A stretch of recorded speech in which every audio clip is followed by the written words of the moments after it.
Hey guys, welcome back to the channel. Thanks so much for clicking over. I mean, if you guys keep clicking, if you guys keep clicking, I'll keep making it. Today, we're back in another video. We're talking about the winner of Survivor 41. Who is that going to be? We're going to go through the whole cast and figure out and just start narrowing it down to really my big six, who I feel like have a really good shot to win. And out of that, we'll talk about everybody on the cast, even the people who have zero shot, all the way down to the person who I feel like has the best shot. But first, the post-game show. It's tomorrow. We're gonna have tons of fun. Last week we had even more fun than ever, making fun of the episode. Hopefully we don't have to make fun of this episode. Hopefully we're eating our words from last week. But I don't know. We'll have to see. It depends on what Erica does at the start of the next episode. Hopefully, get a real merge episode this time and not whatever they gave us last time. Let me stop hating and get into the video. All right, let's talk about the characteristics of most winners. Again, this is most winners. I know you can find caveats in these. In fact, I'm going to personally say some caveats. No need to say, well, actually, this winner did not do that. I know. That's the point. That's why I'm saying there's a caveat right here. So I have 3 things that just about almost every winner has in their game/edit. I'm not usually a big edit guy, but obviously editing is so big when it comes to painting a picture. And in a picture, the winner always has to have a certain role. So first of all, the winner is never the big villain. The only 2 caveats that I can remember with this is Hatch and Brian Heidick. Besides that, there was never, like, the big villain of the season never won the season. I mean, I guess you could say maybe Jenna, but she wasn't really a villain. She was just more of like an easy person to show what she was saying on her pre-merge tribe. But she started to become almost an underdog towards the end. And if Rob C wasn't going to win, I think most people would have voted for Jenna over Matthew, whatever the hell his last name is. I feel like she wasn't necessarily a hero, obviously, but I don't think she was a villain. But yes, getting back to this, I feel like the winner is never the big villain. Even if they could have gotten a villain edit, they never give the winner the big gigantic villain edit. Now like a lot of winners are very complex characters, which is actually good when they're given like kind of villainous, kind of hero-y, just like them as a person, all of their shortcomings, but then also all of their like great stuff. So all of their Russell stuff, and then all of like their JT side. I feel like there's 2 sides to every person, and the really good winner edits are ones that don't paint them completely as a hero or completely as a villain, in my personal opinion. But overall, the big villain does not win Survivor, other than maybe Heidick and Hatch. Now, the next one, I can't think of anybody who didn't have this one who won, but I'm sure y'all can in the comments, is personal content. You have to have personal content. If you're just a pawn on the board of somebody else's game in Survivor, you're not winning the game. There's no one who, like, we hear through other people's confessionals and who we never actually hear from that person, and then they go and win the season. That just doesn't happen. So my second thing that a winner usually or almost always has is personal content. Because I feel like if you don't know who the person is who won the season, you're not satisfied coming out.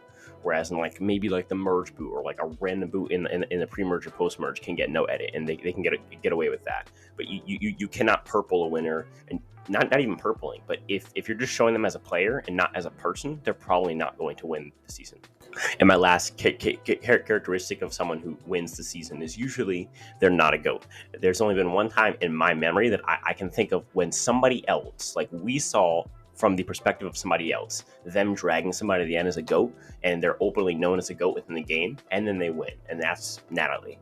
Other than that, and to be clear, Natalie White, not Natalie Anderson. So I feel like Natalie White is the only example of this, of someone who we were told is a GOAT. We are shown through Russell that he is dragging her throughout the entire game just to get to the end, and then she pulls out the win. Other than that, they're usually not looked at as a GOAT, or maybe like one person says they're a GOAT, but they are not usually like overall like just known to the show as a GOAT. That's usually not how they're edited. So using these 3 things, let's go back to the first one. So they can't be the big villain edit. So immediately for me, that eliminates Ricard. Ricard has gotten the biggest villain edit, I think, of the season, although nobody's really gotten like that gigantic, like Peter from Go Wrong or like Bradley from Go Sound, like the villain edit in the pre-merge. Maybe someone will take that role in the post-merge. But it seems to me like Ricard's the only person who's had completely negative content. I was going to put Sydney in there and maybe Tiffany, but the issue is that as much as the audience may hate Tiffany as a person, she hasn't really gotten, and not hate, you know what I mean, but like people seem to really dislike Tiffany from what I'm seeing, but she hasn't really gotten the edit, so that people don't like her personality, just her as a person, not necessarily her as a Survivor edited character. Whereas in someone like Ricard has been edited negatively and also been perceived, uh, negatively as well. So it seems to me like Ricard has had the exact same treatment really as nobody in the game, because he has gotten both a negative edit and he's also perceived negatively. So it seems to me like production is telling us that he's not going to win. That's the first person for me who is eliminated from this little contention of people. The second one for me is Heather. Now, Heather covers the second one. She's got no personal content at all from Heather. The only content that we've really gotten at all, aside from a few confessionals in which she's talking about people other than her on her tribe, like Sydney or like Nasir.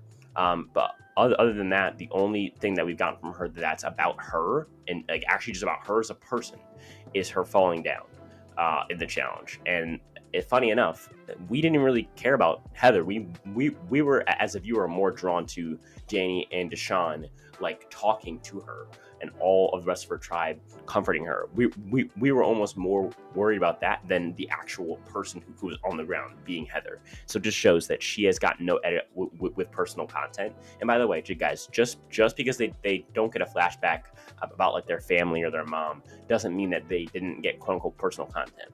As long as we got content where they are the topic of discussion, then that's okay. But yeah, for me, Heather's gotten basically no content, but definitely no personal content. So that's why for me, I have to keep her out of this people, like my little top 6 contingent, who I feel like has like a genuine shot to win. And my last one covers the third category, which is not being a goat. And Tiffany does not cover that spread. Let's put it that way.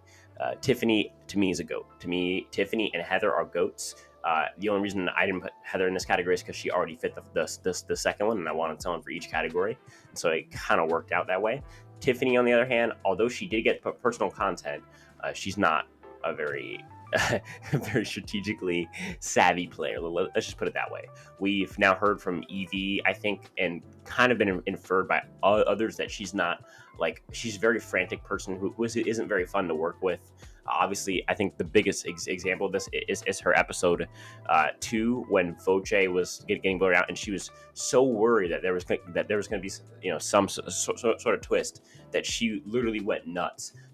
Everybody's like, Tiff's going nuts. Oh my god, like this is annoying. We should just get her out instead. She's gotten that go edit that people want to drag her to the end, and so I don't see her winning. And I have one more that doesn't really fall under any of these categories at this point, but I just feel like they have no shot. And that's Erica. I think the only reason that she's gotten it at all is because of 2 things. One, her tribe tried to throw a challenge, which will always make air, because that's such entertaining television, especially if they fail. And so she only got content there because they threw the challenge. And then 2, for this hourglass thing where she got picked by the players. So production didn't pick her to do this. The players did. So it just shows that she has gotten absolutely no content when she, aside from the times when she had to, because she was a vital part of the situation. I think she's gone pretty soon, as well as the fact that she also is just like not in a good spot game-wise. I think both her edit and her game kind of speak for themselves as far as where Erica's going, and that's nowhere. So we have eliminated Ricard, Heather, Tiffany, and Erica. Now that leaves 8 people, as we started with 12. We have 12 people going into this quote-unquote merge episode. And so now that we've eliminated Ricard, Heather, Tiffany, and Erica, we now have 8 left. I have 2 people who I'm going to personally eliminate from my rankings, because I feel like they're both going to be big blindsides based on their edits and based on just their personality overall. I feel like they're both going to be big blindsides. And those people are both on the 2 biggest tribes. So I'll put it that way. The first one is Deshawn. I think Deshawn's a much easier example to really talk about. I've talked about this countless times. I feel like Deshawn is going to be our big blindside after the merge. Maybe it's not this vote. Maybe it's not like the vote after this vote. But in these first like 3 or 4 or so votes, there's going to be like that big vote, that like Sophie from Winners at War type vote, or like the John Hennigan from David vs. Goliath type vote, or like the Sarah vote from Kayan. Your big vote, it may be the merge boot, it may be the one after, it may be 4 after, but somewhere around the merge, there's going to be a big, huge blindside that's going to define the season. And I feel like Deshawn is going to be that person who is going to get blindsided and be that defining vote. And I feel very similar about Evie as well. I think Evie, because of the fact that Liana has kind of now gone to Chantel's side, and Chantel's going to feel like, at some point, I feel like Liana's now going to go back with Evie and be like, hey, like, long time no talk. And Chantel's going to get jealous and try and blindside Evie as, because she wants to be Liana's only person. So it seems like we could get a Chantel blindsiding Evie at some point later in the merge. I'm thinking that this is around the 10 to 7 range. That's why I think Evie is in some trouble. I feel like her edits also dropped down in the past few episodes. I feel like out of her and Shan, which are like the two people that we got the biggest edit from, especially in those first like 4 or 5 episodes of the pre-merge. And so it seems like if that's the case, we're definitely going to get probably Shan going farther than Evie, but it could be the other way around. I feel like whoever blindsides the other first. And I feel like right now Chantel has more capital, especially with her Cookout Alliance, which we'll talk about later. Very, very, very powerful. So that leaves 6 people left. In no specific order, it's Liana, Chantel, Nasir, Xander, Danny, and Sydney. Now you may be saying, what, how about, what? Okay, rank them. I'm not going to rank them. That's for our Power Rankings podcast this weekend. FYI, there's a very special guest coming on this Power Rankings this weekend. We're actually going to get, probably going to film it on Thursday, and it'll be out Sunday. You guys are going to have so much fun with this one. But moving on, we have 6 people left, and I feel like with these 6, I would not be shocked if any of them won. I would be like, I knew it, if any of these 6 people won. The first person for me, again, this is in no specific order. You guys can know the order by tuning into the Power Rankings podcast this upcoming weekend. But as far as the person people who I feel like have a shot to win, the first one is Liana. Liana is someone who is in a lot of power right now because she has the most powerful player, or at least the best player in the games, especially socially, but probably also strategically in the entire game, in Shan as her number 1 ally. I think Shan is now ditched Ricard for her, and she also has Evie to kind of go back and forth between. And if she can manage having Shan and Evie as both being her like number 1 like and a half, because they're kind of like number 1 allies for her. If she can, prevent them from flipping on her, I think once they get down to it, they're both going to go after each other instead of going after Liana. And so if she can manage that, I think she's in one of the best spots, if not the best spot. I think it's really, really impressive how she's been able to just get out of her kind of like number 2 spot on the Yase tribe by connecting with Chantel. And on top of that, her being in this Cookout Alliance is amazing for her game, just like it is for Shan. And that's why I have Shan next on this winner's shortlist. And that's because Shan, although she may not be in as good of a spot as Liana is, because her tribe is a bit smaller, I still think that she's in a really good spot. I think her downfall could be that Ricard. She is not like 100% loyal to her right now. Although Ricard is a lot more loyal to her than she is to Ricard at this point from what I'm seeing. It seems to me like Ricard is someone who she can trust, but I feel like for me personally, Ricard can't trust her. I feel like she has the power in that relationship, and she can kind of manipulate that in order to benefit her game, to me at least. As far as her, Cookout 2.0 alliance with Deshawn, Danny, and Liana, that's also good for her, because then that's 2 meat shields that she has, 2 big guys who are also pretty good with the strategy, or at least pretty into the strategy. I would say more specifically, meat shield in Danny, and then like a brain shield in Deshawn. I feel like again, as I said before, I feel like Deshawn's going to be the big blindside of the season. And so if that's the case, then she's in a great spot, because that's not her. That's her alliance member going down. It's better than, it just being her, and her being in the biggest spot. On top of that, you just have to salute the fact that she's the best player on the season. She may not be in the best spot. She may even not be playing the best game necessarily, but she is the best raw player. If you put her in a season and all of these other people in 100 versions of this season with 100 different casts, she probably wins the most times. She's such a good player. She's such a good player, and it really shows because it just shows how good she is at what she does, which is make go up to a person and make them want to be with her alliance. It seems like she doesn't really go after people. She makes people want to go after her, which is super duper impressive. Next person taking a little bit of a gear shift, we have Nasir. I feel like Nasir, although he's not in that Cookout Alliance, I feel like Nasir is very, very good with Danny and Deshawn. I feel like he's Danny and Deshawn's ally, and being that he's in a tribe with them, it seems like he's in a pretty good spot. Or like in a little cohort with them. He's in that blue cohort, I believe. I think maybe. Yeah, I think so. And so that means that Danny and Deshawn and Sydney can save him. And I feel like he's the 4 in that alliance. And when that alliance inevitably gets kind of blindsided and targeted by everybody, I feel like they're not going to go after him because he's not solid like in that power trio. He's more in like on the outside, kind of rotating, kind of like an electron around a nucleus. Yes, I'm taking chem, if you couldn't tell by now. No, but I mean, I feel like he's like kind of rotating around the power trio, and so he gets the benefits, but he doesn't get any of the downsides of being in that big power trio, which is really good for his game. Next, I have Xander. I think this is, for me, more of about the edit. I feel like Xander at least goes far in this season. I don't see Xander being like in like the John Hennigan boot place where he's like a big vote at the merge. I feel like if anything, Xander's more of like a 6th or 5th place finisher that just kind of goes out because he's a big threat. I feel like he can definitely win some challenges. I think the fact that he's like maybe just as strong as Danny, but he's more agile and more quick and more athletic probably than Danny just because of his age. It really shows. Now, I will say Danny has that old man strength. And again, I'm not calling Danny old, but there's just like that strength you get from being a dad. Like, I don't know. It's just like Danny does have that advantage, like that Mike Holloway strength, like that old man strength. But I feel like overall Xander's more athletic. So if it's like a balancing competition, I feel like you would see Xander over Danny in that situation. It's just a matter of can anyone challenge Xander now in challenges. And so that could hurt him. It could help him. Depends on if he can pull out the challenges and make the correct balance so that when he finally loses one, he doesn't get immediately just like Joe Anglem and just get targeted immediately.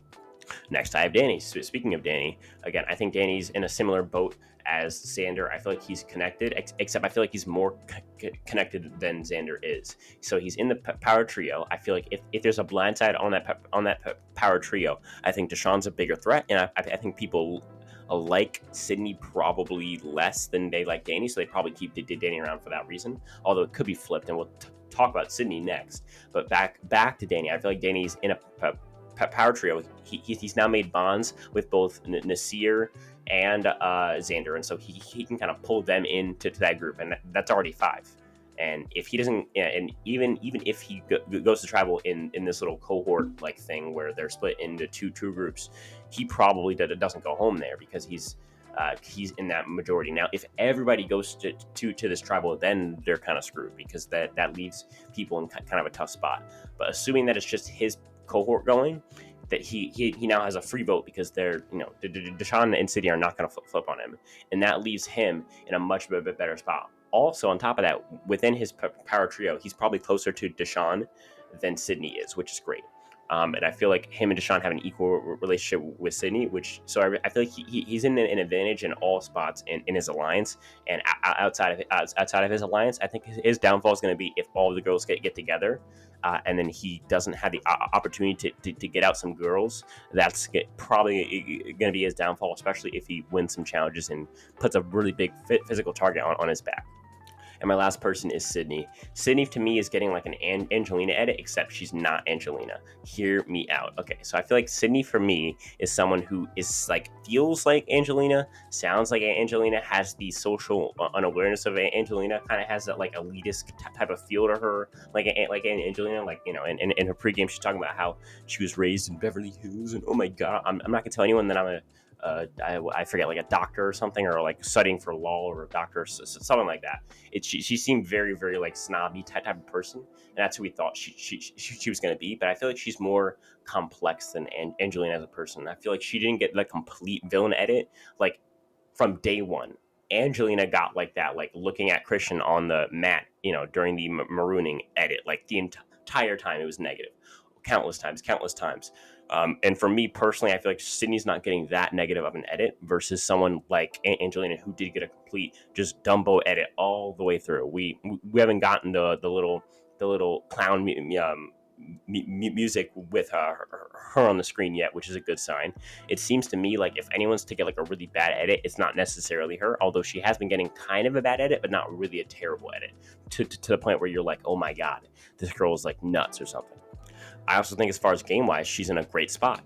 She has great alliances with both Deshawn and Danny. Now, her issue is going to be that if it gets down to the end and Danny and Deshawn go with relationship building, I feel like he probably she probably gets booted out of those three, although hopefully it won't have to come down to it.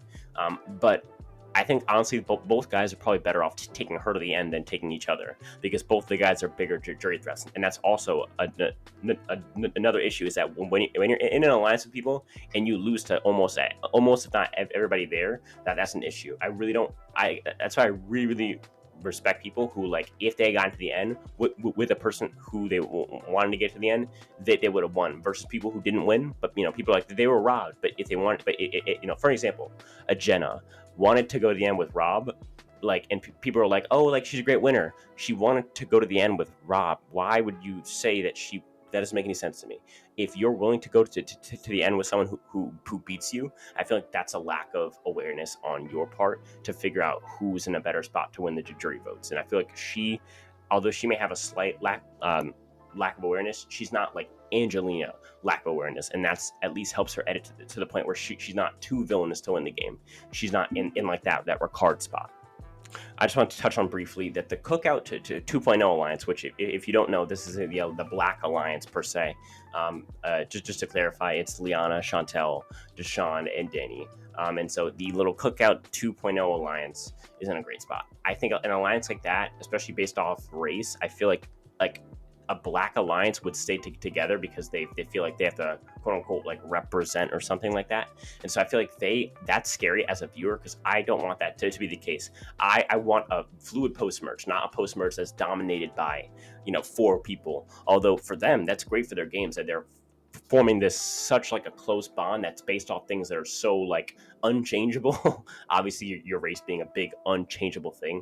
And so I think it really shows how much of a good spot that Liana, Deshawn, Danny, and Chantel are in. And the only reason I think that Deshawn doesn't make my 6 is because I feel like he's going to be so good that he's looked at as a threat and taken out in a Blindside. But I feel like overall, the entire cookout was in great spots. In fact, I think for my last power ranking, I had all 4 of them as like my top 4. I was really, really confident in them, at least going into this week. If you're watching it after, though, maybe they all get voted out in the same episode because they all quit or something. I don't know, whatever.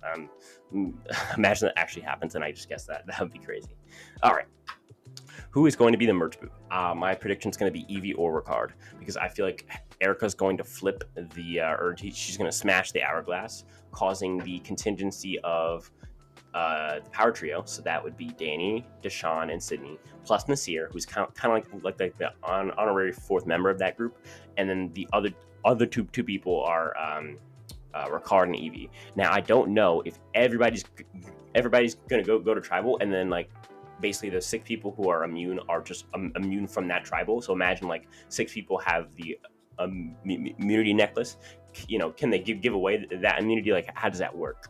But I'm assuming that it's just that cohort going to tribal. But I'm just so confused with these advantages. But I'm going to assume it's just that cohort. And if that's the case, Danny, Deshawn, Sydney are in great spots, as well as Nasir. And that kind of leaves Evie or Ricard in really bad spots. But if they all go to tribal, then I think the power trio's in trouble. And I think you could see Deshawn possibly getting booted out here. As far as my purple edit pick, meaning the person who I feel like has the best shot to get purple edited, I don't know. My past picks were Heather, but I feel like Heather's going to get dragged to the end. And if that's the case, I feel like Heather would have to get some edit, because it's very rare that someone just gets to the end and has no edit. It's very, very rare. Usually like the person gets like a edit that's negative, or an edit that's like more like, like your mom edit or something. But there's been no edit, absolutely 0 edit. And so I'm just confused as to what they want to do with her, and so I can't really put her there. I had Nasir for a bit because his edit was so confusing, but I don't think Nasir's going to get purpled, as he got a lot of content in this past episode about teaming up with Xander and Danny and Deshawn. And the only other person I can really think of is someone like a Ricard, but Ricard and Chantel's kind of like frenemies type of thing going on that they have there. I think that's got to get resolved, and that's going to have him getting a bunch of screen time, maybe even in his boot episode, but he'll at least get screen time, which is something that I can't say for many people who are purple. And how am I feeling about my preseason winner pick being Danny? I'm feeling good. He's in my top 6, contingency. He's probably in my top 3 as far as power rankings goes.